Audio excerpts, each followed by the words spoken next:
வணக்கங்க. இன்னைக்கு நம்ம சூப்பரா ஒரு பச்சை மாங்காய் பானம் ஒண்ணு செஞ்சுக்கலாம். இந்த சீசனல் ஃப்ரூட் இந்த பச்சை மாங்காய் இப்ப எல்லா இடத்துலயும் அவைலபிள் இருக்கு. இது ட்ரை பண்ணி பாருங்க. ரொம்ப நல்லா இருக்கும். இது எப்படி பண்ணணும்னு பார்த்தீங்கன்னா, பச்சை மாங்காய் ஒண்ணு எடுத்து வாஷ் பண்ணி வச்சிருக்கேன். கறிவேப்பிலை வாஷ் பண்ணி வச்சிருக்கேன். ஒரு சின்ன பீஸ் இஞ்சியும் போட்டுக்கோங்க. ஒரு 5, 6 சின்ன வெங்காயம் உரிச்சு வச்சிருக்கேன். அப்புறம் காரத்துக்கு ஏற்ற போல ஒரு சின்னதா ஒரு பச்சை மிளகாய் ஒண்ணு வச்சிருக்கேன். இப்போ நீங்க போதுமான அளவுக்கு உப்பு.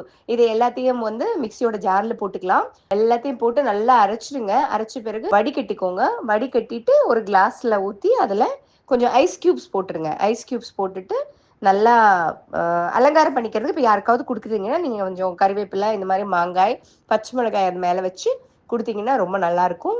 ட்ரை பண்ணி பாருங்க. சூப்பரான ஒரு பச்சை மாங்காய் பானம். இது இந்த சம்மர் சீசன்ல ரொம்ப அவைலபிளா இருக்கக்கூடிய பச்சை மாங்காவை வைத்து இப்படி ஒரு பானம் செஞ்சு சாப்பிட்டு பாருங்க. ரொம்ப ருசியா இருக்கும். இப்போ இதை நம்ம சாப்பிட்டு பார்ப்போமா? ரொம்ப நல்லா இருக்கு. புளி, உப்பு, காரம், கருவேப்பிலையோட வாசனை இதெல்லாம் சேர்த்து ரொம்ப நல்லா இருக்கு. ட்ரை பண்ணி பாருங்க.